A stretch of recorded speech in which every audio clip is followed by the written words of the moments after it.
Good morning, class. Again, I'm Nelson Fonbuena, instructor ninyo sa Criminal Justice System. So we have discussed last time the concept of criminal justice system. Kung ano ba yung meaning ng criminal, ano ba yung meaning ng justice, at ano yung meaning ng system, yung criminal justice system natin. So you are very lucky kasi pinahiraman tayo ni Donald Trump ng kanyang kwarto dito po sa White House. Di ba? Pero bago tayo mag-umpisa dito po sa subject natin, music muna. Okay.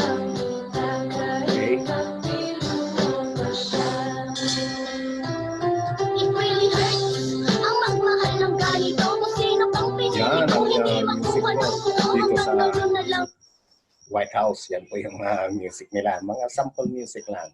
Thank you, Donald Trump, dito po sa kwarto mo. Yan. So, the subject, criminal justice system. Share ko lang muna yung screen. Yun. Share ko lang. Wait lang, mga kababayan. Wait lang.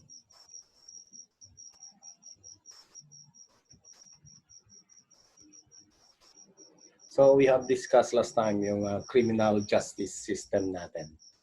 So under the criminal justice system, that is the machinery used by the democratic government to protect the society against criminality and other peace and order problem. Because without criminal justice system, then the government will fall. Theoretically, criminal justice system is an integrated apparatus that is concerned with the apprehension, prosecution, conviction, sentencing, and convicting of criminals. Kaya napaka-importante po na dapat ay mag-function yung CJS sa isang government. Kasi kung hindi, magkakagulo po yan. So, how many pillars of criminal justice system are there in USA? Ilang pillars sa US? Sa US ito So, there are 3. There were only 3 pillars doon po sa USA. So, we have, in the American context, we have the criminal justice system. We have the tatlo. Mayroon pong tinatawag na police. Police, the one who initiates the criminal justice process by the arrest of the criminal. Kaya sa US, pag nag-commit ng krimen yung isang tao, automatic they will be apprehended or arrested by the police. And once they are being arrested, diretso na po yan sa korte. That is why sa number 2 nila, the court, one that conducts the trial and imposes the penalty if found guilty. At yung ikatlo is the correction, where the criminal is remanded to prison not as a form of punishment but for correction and rehabilitation. So in American context, there were only 3 sa CJS nila. The police, the court, and the correction data. So in the Philippine setting, the criminal justice system is broadened and anchored in the so-called the 5 pillars, representing the police, the prosecution, the court, correction, and the community. 5. Pero sa Amerika, 3 lang. Pero sa atin, 5. We have the police, prosecution, court, correction, and the community. Dito sa Pilipinas, naidagdag yung prosecution at community. Pero sa US, yung police, court, and correction lamang po. Yan, yung kwan natin kanina. So, in the total social system in the Philippines, just like the US model, is also composed of various systems. So, we have here, under the various system operating in the community, under the CJS, makikita dyan yung total social system, which includes the economic system, educational system, political system, technological system, healthcare system, and other system. Part po yan ng criminal justice system. Yung nakasentro po doon yung criminal justice system. So, yung criminal justice system, we have the 5 pillars. We have the police, the prosecution, court, corrections, and community. Yeah. Yung Philippines setting natin. And ano ba yung 5 pillars of the criminal justice system natin? We have number 1, pillars.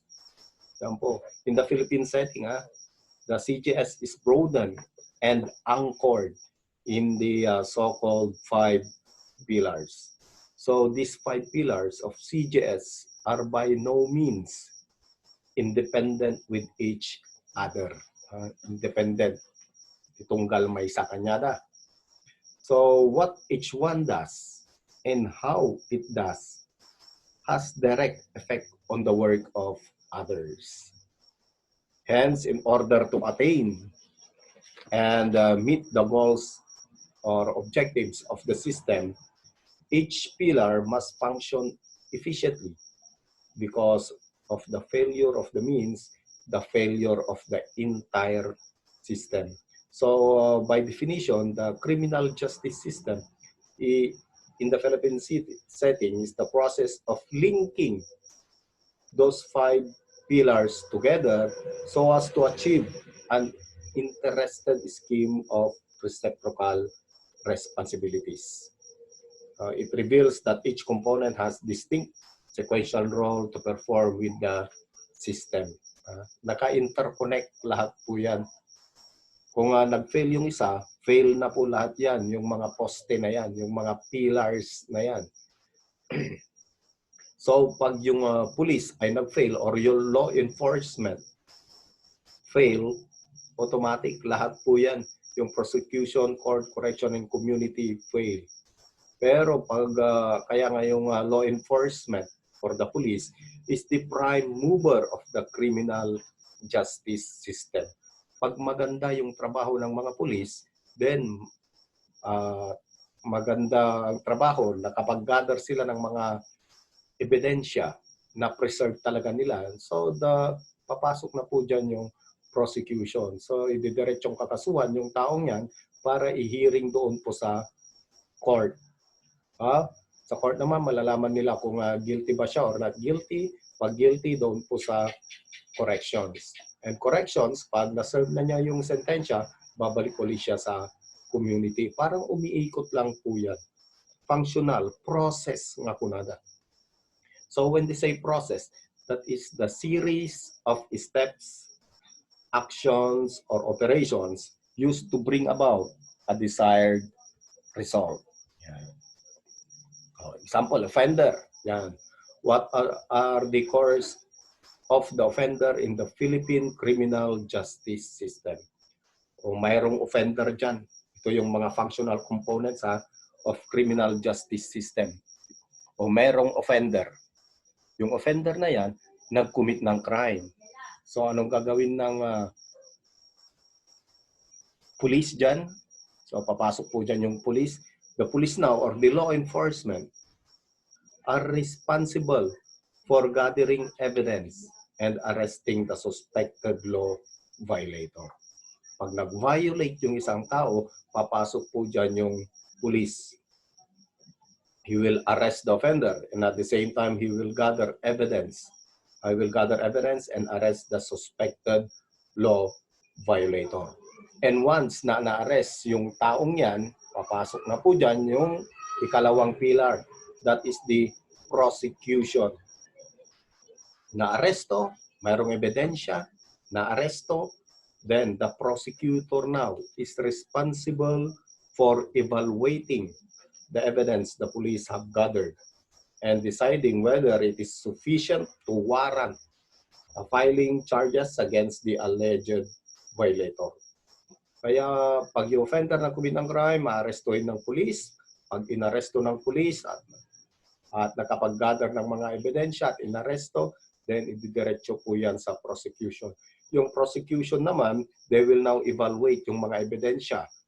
Kung legal ba yung pagkakaresto, kung yung mga ebidensya ba ay sapat para kasuhan yung tao, trabaho na po yan ng prosecution.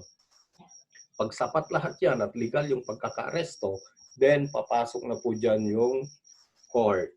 So, the court or the judge during trial is an arbitrator doon sa korte. He will have to hear on both sides. Doon po sa mga prosecution at saka yung mga attorney ng offender. The judge at the end of the trial renders the decision. Kung guilty ba yan o not guilty. So pag sinabi ng korte na guilty ka, diretso ka ngayon dito po sa kulungan. Excuse me. Diretso ka po dito sa kulungan. At serve mo yung sentensya mo. Once na na-serve mo na yung sentensya, what will happen now, pag na-serve mo yung sentensya, balik ka sa community. Parang ganyan po yan yung mangyayari. That is why in the Philippine criminal justice system, nag-interlink po yung 5 pillars na yan. Pag mayroong offender at yung law enforcer ay patanga-tanga, hindi niya alam yung kanyang ginagawa, pati mga ebidensya ay sinira niya. Pag dumaan na yan, doon sa prosecution, wala na, baka hindi na itutuloy yung kaso kasi pumalpak na yung law enforcement. Kaya yung law enforcement or the police is the prime mover of the criminal justice system. Sila po yung prime mover. Kaya pag maganda yung trabaho ng police, maganda yung kahinatnan po ng kaso. Sigurado pong mako-convict yung taong yan. For as long as legal po yung pagkaka-aresto po sa kanya. Yan po yung mangyayari. So, hence, in order to attain and meet the goals or objectives of the system, each pillar must function efficiently because the failure of one means the failure of the entire system. Yung sinabi ko nga, pag pumalpak yung trabaho ng pulis, palpak na po lahat yan. Nag-interconnect kasi yan yung 5 pillars. Kaya prime mover or the initiator of the Philippine criminal justice system, ang una, trabaho po ng pulis yan or law enforcement. So, criminal justice as a system, ano ba yan? As a criminal justice system, as a process, we have there, the police are responsible for gathering evidence and arresting the law violator. So, paano ba yung proseso niyan? Ano ba yung process ng CJS? So, example, nag-commit ng crime, yung isang tao. Then, anong gagawin ng police? Mag-iimbestiga yan. Once na nag-imbestiga doon sa crime scene, he will now gather the necessary evidence that will connect the suspected person to the crime scene. Nag-gather ng ebidensya. Once na nakagather ng ebidensya yan, nalaman nila na nandun yung mga fingerprint ng mga tao niyan, nandun yung mga ebidensyang nagpapatunay na siya nga ay ang gumawa ng krimen, yan. Then, the offender will be arrested. So once he was arrested, the prosecutor now is responsible for the evaluating of evidence. The police have gathered and deciding whether it is sufficient to warrant filing charges against the alleged violator. Tulad nga sinabi ko kanina, pinapotokan niya ng baril, binaril niya. So nakita nila yung baril doon at nakita yung fingerprint ng taong bumaril doon at siya ay nahuli. Yan, malakas pong ebidensya na siya po yung bumaril kasi nga mayroon pang naka-witness. So the prosecutor now will evaluate the vijay evidence nga data. And the defense attorney, whether privately retained or provided by the government, is responsible for defending the accused. Na gumawa ng krimen, nahuli, ipinunta sa prosecution kasi malakas ang ebidensya, kailangang kasuhan na yan. So, para kasuhan yan, kaya kailangan meron ding attorney, yung criminal. Pag wala siyang pambayad ng attorney, then the government will provide one para i-defend yung accused na yan. So, para i-defend yan, kailangan meron pa rin judge yung sa korte. The judge during trial is an arbitrator in court who ensures that the defense and prosecution adhere to the legal requirements of introducing evidence and examining and cross-examining witnesses. So pag in-hearing na po yung kaso, arbitrator. Ang arbitrator ng court ay yung judge. Didinggin yung side ng defense at didinggin yung side ng prosecution. Whether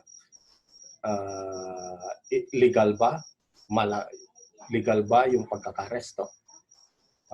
Ito ba yung mga legal requirements of introducing evidence and at the same time examining and cross-examining the witnesses? Doon po mangyayari sa korte. Hearingin. Didinggin yung side ng offender, yung suspect or yung accused, didinggin yung side, and at the same time didinggin yung prosecution side. Excuse me. And the judge at the end of the trial renders the decision. So the probation officer, meron pa, the probation officer also will conduct post-sentence investigation and supervises convicted defendants placed under probation. For example, na-sentensya yung isang tao less than 6 years yung kanyang sentensya, pwede siyang hindi makulong. Pwede siyang, kasi mabait naman niya, hindi naman niya siguro sinasadya. Yan, hindi masyadong mabigat yung kaso, pwede siyang hindi makulong. Pero kailangan mag-apply siya ng probation. Pero bago bigyan ng probation yan, meron pang post-sentence investigation.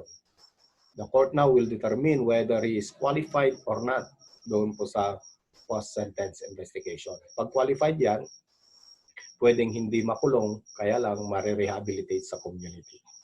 Yan po yung mangyayari. Pero kung heinous crime or more than 6 years yung kanyang penalty, talagang ikulong na Dejay. So ano ba sir yung post-sentence investigation? This is an investigation conducted by the probation officer after conviction to determine the qualification of convicted offender for probation. Sabi ko nga, bago kanila bigyan ng probation, mag-conduct pa yung probation officer the post-sentence investigation.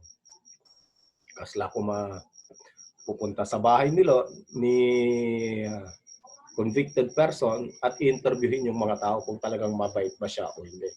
Pag nalaman nila na mabait, then baka bigyan po siya ng probation.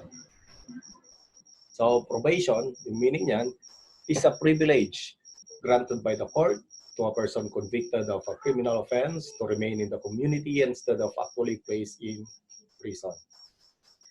Imbis na makulong, yan, nasa community siya, nakauwi sa bahay. Kaya lang, mayroong mga kondisyon. Kung sinabi ng korte na, oy, bawal kang uminom ng alak, huwag kang uminom ng alak. Kasi pag uminom ka ng alak, pwede kang huliin at i-serve mo yung original sentence mo. Pero, ayan, pag nasentensyan ka, hindi ka qualified sa probation, then the prison system receives the defendant if convicted and sentenced and keeps them until parole is granted or have completed their sentence. Yeah. Katulad ni yung latest news ngayon, si Pemberton, di ba? Pemberton, kahit hindi pa natatapos yung kanyang sentensya, binigyan na ng absolute pardon ng presidente. Pwede po yun. Kasi absolute pardon ay rights naman po yan ng presidente na magbigay ng pardon. Finally, the parole department assists released prisoners in return to the community. Kasi maraming klase. Merong parole, merong commutation of sentence, merong pardon, merong conditional pardon at absolute pardon, which will be discussed po sa mga higher years. Kaya pa mga first year, medyo nahilo pa kayo niyan. Hindi pa ma-absorb ng mga utak nyo kung ano po yung mga sinasabi ko dito, medyo complicated ng konti. So in short, under the criminal justice as a process, criminal justice is a process of selection. Not every crime that is committed is reported to the police. Not every crime reported to the police result in arrest. Not every arrest result in prosecution. Not every prosecution result in conviction. And not every conviction result in a prison sentence. Yan yung process of selection. Hindi po lahat ng crime ay nare-report, di ba? Yung iba tinatago nila. Pero hindi po lahat ng crime ay nare-resolve or na-aresto yung mga criminal. Excuse me. And not every arrest results in a prosecution. Bakit not every arrest results in a prosecution? Kasi meron ding rights yung mga tao niya. Hindi mo basta-basta arestuhin yung tao. Kung baka illegal yung pagkaka-aresto mo. So in other words, criminal justice is a process whereby individuals are sifted and sorted out at various decisions. Within the system, the criminal justice system operates like a complex filter, screening out offenders at various points. Or in short, under the criminal justice system, dadaan sa 5 pillars na yan. Ano ulit yung prime mover ng criminal justice system natin? That is the law enforcement or the police. Pag pumalpak yung police, palpak na po lahat yung criminal justice system natin, yung pillars na yan. I repeat, police na prime movers, aarestuhin yung tao, mag-gather ng ebidensya. Pag nag-gather ng ebidensya at naresto yung tao, yung second is the prosecution. Yung prosecution, i-evaluate niya yung mga ebidensya na isinabmit ng mga pulis bago nila kasuhan yan. So, pag nalaman nila na malakas yung mga ebidensya at legal, then magpo-file sila ng kaso doon sa korte. At sa korte naman, they will now decide whether the person is guilty or not guilty. Pag guilty siya, diretso sa fourth pillar, that is the correction. Isa-serve niya yung sentensya niya. At yung last, yung community. Pag na-serve niya yung sentensya, babalik uli sa community. Kaya yan po yung mga 5 pillars of criminal justice system po natin.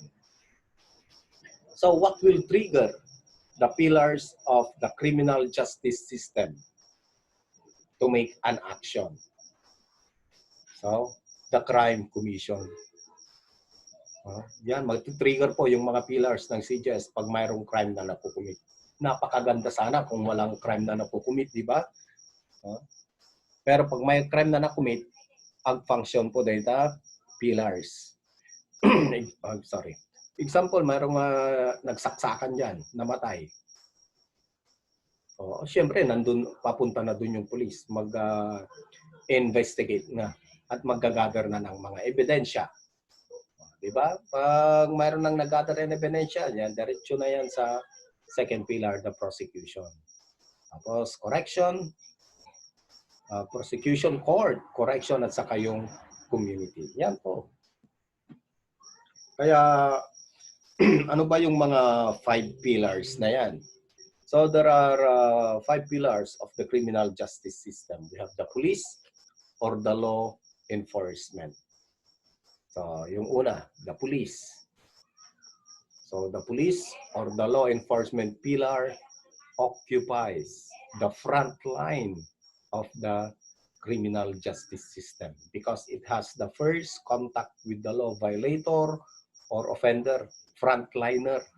Kaya nga tinawag nilang frontliner ng mga IATF, ang mga police.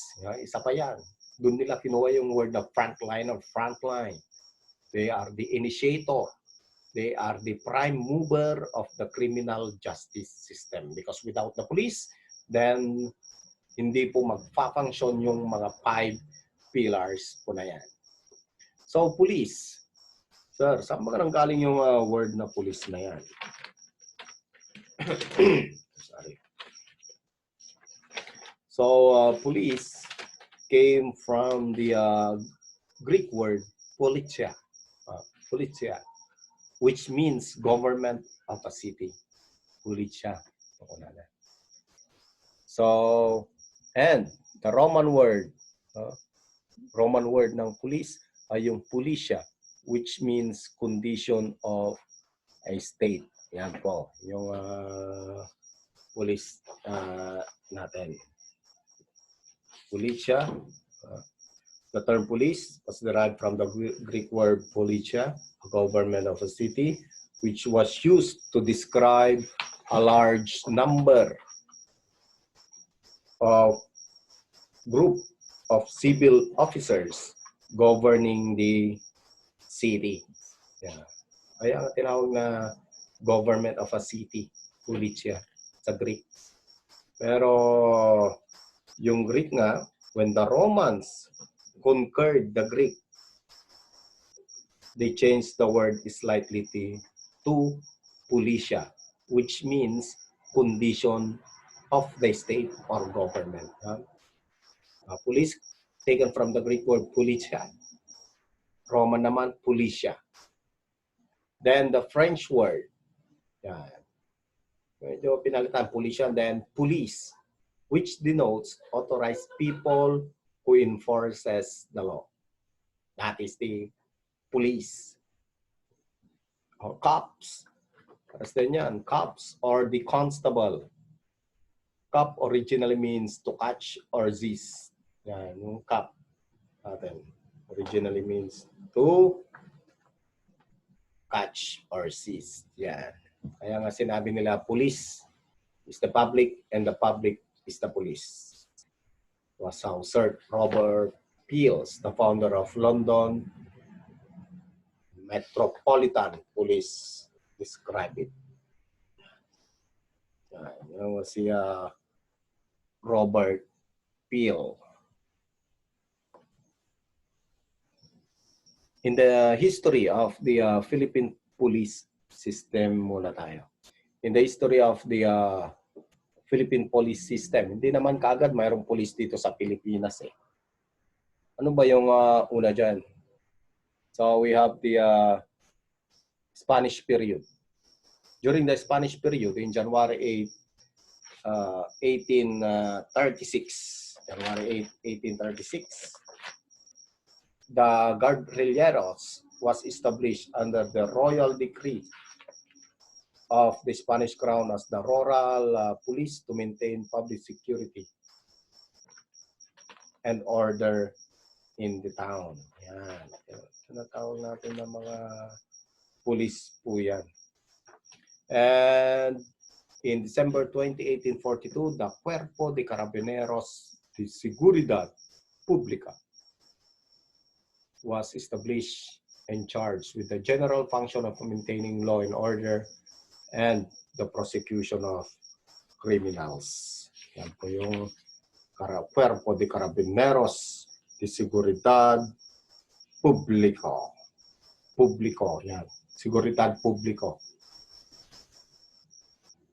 They are called the mounted police. Mounted. Pag tinawag na mga mounted, nakasagay sila sa kabayo. Yan. March 24, 1868, the Guardia Civil was established as a semi-military force, thus to preserve public order, protect persons and public property in and outside municipalities, and execute public laws when needed. Kaya nung panahon pa ng mga Spaniards, pre-Spaniards, nandyan na po yung mga Guardia Civil. Diba? Sila po yung mga semi-military force para ma-preserve po nila yung peace and order doon po sa lugar. Especially po dito sa Pilipinas na yan. We also have there the Cuerpo de Carabineros de Seguridad Público. Meron din po yan. At yung mga Guardia Civil. So in the American period, August 8, 1901, wala na kasi yung mga Spaniards. The Insular Police Force, which was later become known as the PC, the Philippine Constabulary, was created pursuant to Act Number 175 to maintain peace and order. The 1901, nawang pa PNP, hindi pa Philippine National Police.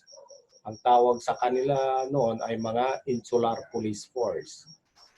And later become known as the Philippine Constabulary. Yung mga lolo ninyo siguro, alam pa yan, yung mga Philippine Constabulary. In October 26, 1936, Commonwealth Act Number 88 has consolidated all police forces and all provincial guards into state police. Yan, yung mga state police. So this Insular Police Force was created in July 1901 by virtue of Act Number 175. An act providing for the organization and government of Insular Police Force natin. In June 23, 1938, the state police was disbanded. Mawanin. Idikat Insular Police Force, then naging state police in 1938. The state police was disbanded and the Philippine Constabulary was reconstituted pursuant to Commonwealth Act Number 343. Yeah. Pre-war and war period. During the war, the Philippine Constabulary was inducted into the USA FFE. Yeah. Pre-war and war period. In 1943, the Bureau of Constabulary was established by Executive Commission in the Department of Interior in charge with the maintenance of peace and order.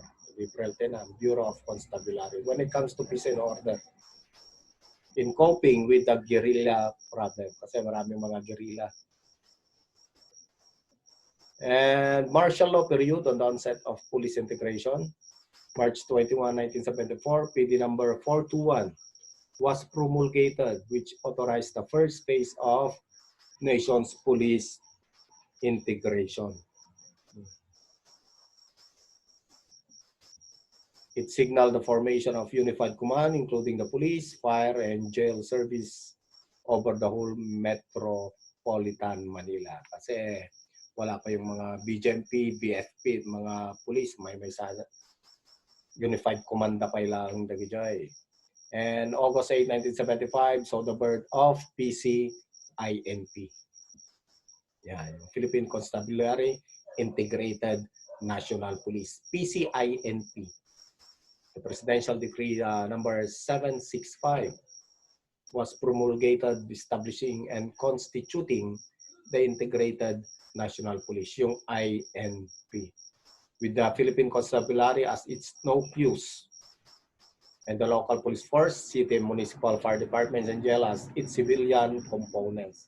May sada ididagita, kaya tinawag nilang Integrated National Police. It includes the jail at saka yung fire department. Under nila po yan. Under the PCINP. And from then on, it is the birth of the Philippine National Police.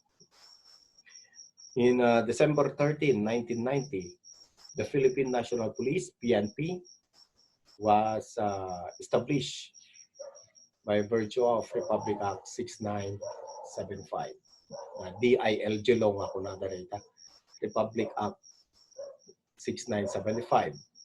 The PNP now is under the administrative supervision of the NAPOLCOM, National Police Commission, pursuant to RA 6975 as amended by 8551. Ano ba yung RA na 6975? So according to Philippine Constitution, expressly provides that the state shall establish and maintain one police force. Kailangan national in scope and civilian in character. Yan po. National in scope and civilian in character. To be administered by National Police Commission.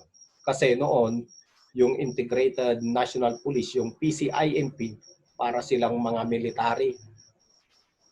Pero ngayon, dapat national in scope and civilian in character. That is why hindi militaristic yung mga style nila. Pero ngayon, yung mga PNP, nung under 6975, dapat civilian in character sila.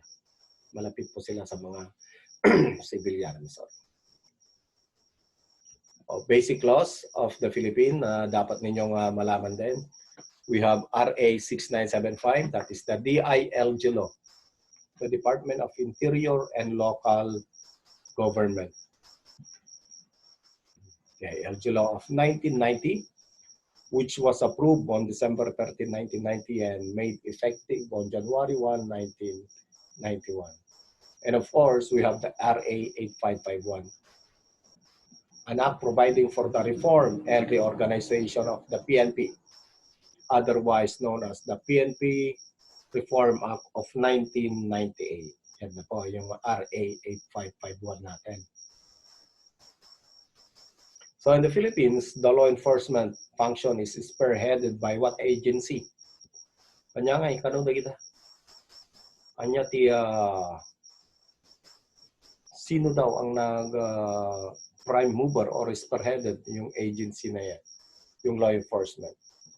We have the PNP, the NBI, at saka yung mga PDEA or the Philippine Drug Enforcement Agency.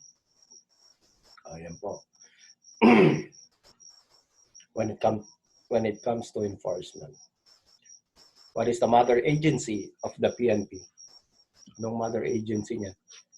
The DILG, Department of Interior and Local Government. What is the mother agency of NBI? The Department of Justice. Mother agency ng PDEA, that is the Office of the President. So now, yung under pa rin tayo ng mga first pillar. Excuse me. So under the police or law enforcement, the police refers to the police agency and other law enforcement organization authorized by the state to enforce the law and maintain peace and order. Yan yung police. And there are kinds of policemen. Dati bagbagadang traditional policeman at yung contemporary policeman.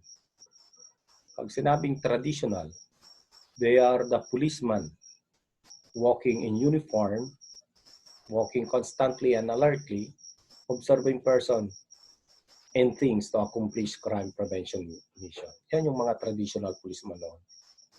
Sila yung mga nagpapatrol. Laging nagpapatrol at nandun sila for police visibility. While contemporary policemen, ito yung mga materialistic. They are arrogant, college-educated agent whose insight of public service is for the public to serve as his source of extra income. Sila yung contemporary policeman. Napakaraming mga contemporary policeman. Pumasok lang sila sa serbisyo para mangurakot, para makapagpatayo ng malalaking bahay, ganyan, nagkukurakot sila. Kukunti na nga lang ngayon yung mga traditional policemen. Hindi po lahat. Hindi po lahat ng mga pulis ay loko-loko. Pero mayroong isa o dalawa na loko-loko ng mga policeman na sumisisira sa imahe ng mga law enforcement natin. Ano yung discretion? Discretion, it is the wise use of one's judgment, personal experience, and common sense to decide a particular situation. Discretion po ang tawag dyan. Kaya if you are a police officer later on, you have to use your discretion. Hindi ka basta-basta aresto ng aresto. Pwede mo namang pagbigyan yan, di ba? Baka mayroon lang nag-violate ng konti, hindi naman niya siguro sinasadya at hindi naman talaga masyadong grabe yung ginawa niya. Nag-sorry naman, inamin niya, huwag mo nang hulihin. That is use of your discretion. Gagawin ko ba to o hindi? That is a discretion. Wise use of one's judgment. That is why mga police officers sometimes, they hindi na nila hinuhuli yung mga tao, pinagsasabihan na lang minsan. Or kung alam nilang ikasasama nila, hindi nila gagawin po yan. Role of the police and police system. Number 1, prevention and suppression of crime. Prevention of the root cause of crime and opportunity of criminal. Yan, isa sa mga role ng police. Prevention and suppression of crime. Ano ba yung formula of crime? Crime, desire plus opportunity over resistance. That is the formula of crime. Pag example, mayroong crime na mangyayari, pag mayroong desire, gusto mong magnakaw, mayroong gusto mong magnakaw ng cellphone, nandun yung wala kang cellphone, gusto mong magka-cellphone, naiwan ng classmate mo yung cellphone sa upuan niya. O mayroon kang desire na magka-cellphone, opportunity na iwan yung cellphone doon sa upuan niya. Over resistance, kukunin ko ba yan? Classmate ko naman yan. Pag yung resistance mo ay mahina, then it will lead to commission of the crime. Yan po yung mangyayari.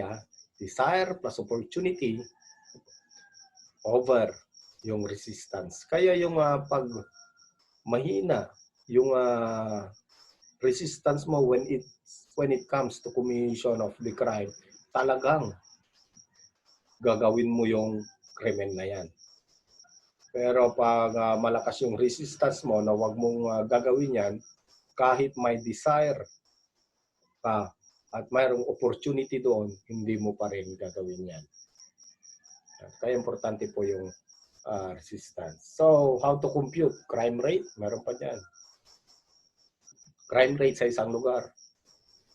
Crime rate, number of crimes committed over the number of population. Yan po yung crime rate natin. Ilang crimes ang na-commit at ilan ang population, yun po yung crime rate. Times 100%. Ilan ang crimes committed over population, times mo ng 100%, that is the crime rate. Another role is the investigate the crime. Investigate the crime. Saan galing yung crime na? From the Latin word, or investigate the crime, from the Latin word yung investigate, investigare, which means to track, trace, or probe. Investigate. Or investigare, which means to track, to trace, or to probe. Isa sa mga role ng law enforcement. So, the systematic process sa investigation or is the systematic process of identifying, collecting, preserving, evaluating, and presentation of information in pieces of physical evidence for the purpose of bringing the criminal offender to justice. Yan po yung criminal investigation natin, yung investigate to trace or to track. Kaya pag mayroong na-commit na crime, then mag-imbestiga ka. Once na nandun ka na sa crime scene, you have to identify the evidence that was being collected. Na-identify mo, then you will have to collect that. Once na na-collect mo yan, i-preserve mo dapat. Preservation. Once na na-preserve, evaluate mo data, at tapos presentation of physical evidence doon po sa korte. Kaya napaka-importante po. Medyo matututunan din yan sa mga during your second year or third year, yung criminal investigation. Example, nakuha mo dyan, yung kanyang fingerprint. Mayroong Latin prints doon sa window na glass. How will you preserve that fingerprint? So ang gagawin doon, na-identify niya na mayroong fingerprint sa glass window. All you have to do, pupunta dyan yung magpro-process sa crime scene. Lalagyan ngayon yung powder, fingerprint powder, ang Latin prints. Latin prints. Pag nilagyan ng powder, nakita mo na yung fingerprint. Sir, paano natin i-collect yan? Alisin ba natin yung glass? No. Huwag nang alisin yung glass. Just take pictures and at the same time, lift the fingerprint. Paano mo i-lift yan? Kukuha po sila ng scotch tape. Ilalagay doon sa fingerprint para i-lift nila. Nalagyan na ng powder. Na-lift nila. O yan, na-preserve na. Then they will now evaluate and present that sa korte. Parang ganyan. Identifying, collecting, preserving, evaluating, and presentation of evidence. And also, yung mga role pa, arrest the suspect. Yan. Arrest. Ano ba yung arrest? That is the taking of person into custody so that he may bound to answer for the commission of an offense. That is an arrest. Nakuha yung fingerprint, pati yung mayroong mga witnesses na siya nga yung pumatay. Arestuhin mo yan. You have to arrest. It is the taking of person into custody so that they may bound to answer for the commission of an offense. O manner of conducting an arrest.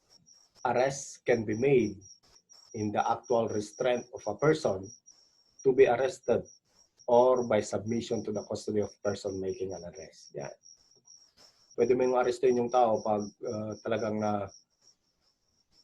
may nakakita na siya nga yung pumatay. Kahit siya ay magwala-wala, arrestuin mo kasi mayroong nakakita at malakas yung ebidensya na at mayroong probable cause na siya nga yung gumawa ng krimen, you have to arrest it. Or by submission to the custody of a person. Who may make, execute, effect arrest? The police officer. Pwedeng umaresto yung mga police officer kahit walang ito yung warrantless arrest at arrest with warrant. Pwede mo yung arestuin yung tao kahit wala kang warrant. For as long as mayroong mga kanyan, yung warrantless arrest, kung kailan mo pwedeng gamitin. Kung kailan mo pwedeng arestuhin yung tao na walang warrant. Pag nakita mo within your presence na sinaksak yung tao, nag-commit siya ng crime, no, pwede mong arestuhin yung tao yan. Pero pag chismis lang, no, hindi mo pwedeng arestuhin kasi chismis lang na siya yung pumatay, hindi mo naman nakita. Diba? Sino pa ang pwedeng umaresto? Private individual. Only warrantless arrest or citizen's arrest ang tawag doon. Pag nalaman nila sinaksak yung tao, kahit citizen, pwedeng arestuhin yung tao niya kasi nagkukumit po ng krimen yan. Warrant of arrest is an order in writing issued in the name of the people of the Philippines, signed by the judge and directed to the peace officer, commanding him to arrest a person or persons stated therein and deliver them before the court. Excuse me. Yeah, order in writing. Mayroong warrant of arrest. Okay, Mr. Police Officer. Nakalagay doon sa warrant of arrest. Na arestuhin si ganito, si Mr. A. Kasi yung warrant of arrest, kailangan meron pong sign ng judge and directed to a peace officer para arestuhin yung taong yan.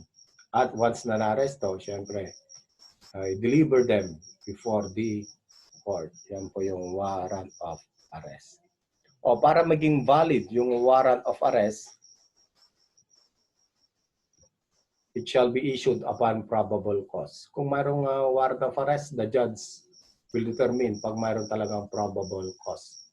The probable cause is determined personally by the judge upon examination of oath or affirmation of the complainant, particularly describing the person to be arrested. Yan. Kaya mayroong valid. Para maging valid yung warrant of arrest, kailangan mayroong probable cause, kailangan mayroong oath or affirmation of the complainant, kailangan mayroong sign yung judge. At kailangan nandun yung pangalan ng tao kung sino yung aarestuhin dyan. Yan. Ano ba ang pagkakaba ng oath versus affirmation? Oath, applicable if the person swearing believes in God. Affirmation, applicable if the person swearing does not believe in God.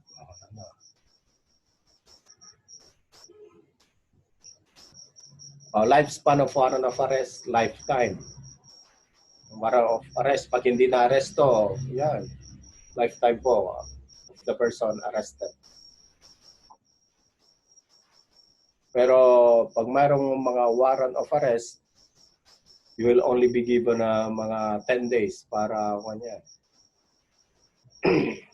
para arestuhin pa yung mga tao niya. When is warrantless arrest lawful? Instances of warrantless arrest. Kailan magiging lawful daw? Kahit walang, yan yung warrantless arrest, kahit walang warrant. When in his presence, the person to be arrested has committed an offense, actually committing an offense, or is attempting to commit an offense. Yan. Referred to as the in flagrante delicto rule. Yung isang tao, nakita mo, when in your presence, nag-commit siya ng crime, kahit walang warrant of arrest, pwede mong arestuhin yung taong yan. In flagrante delicto, caught in the act of committing a crime. Yan yung in flagrante delicto.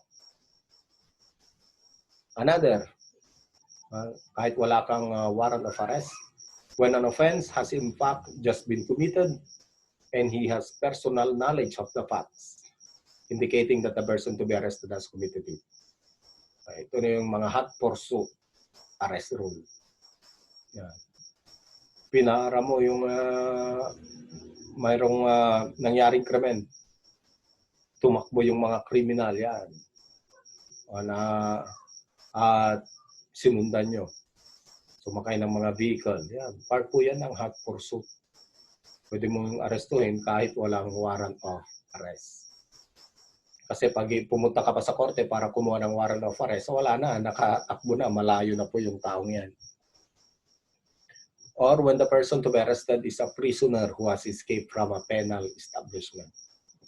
Mga prisoner na tumakas, pwedeng arestuhin kahit walang warrant of arrest. Okay, class?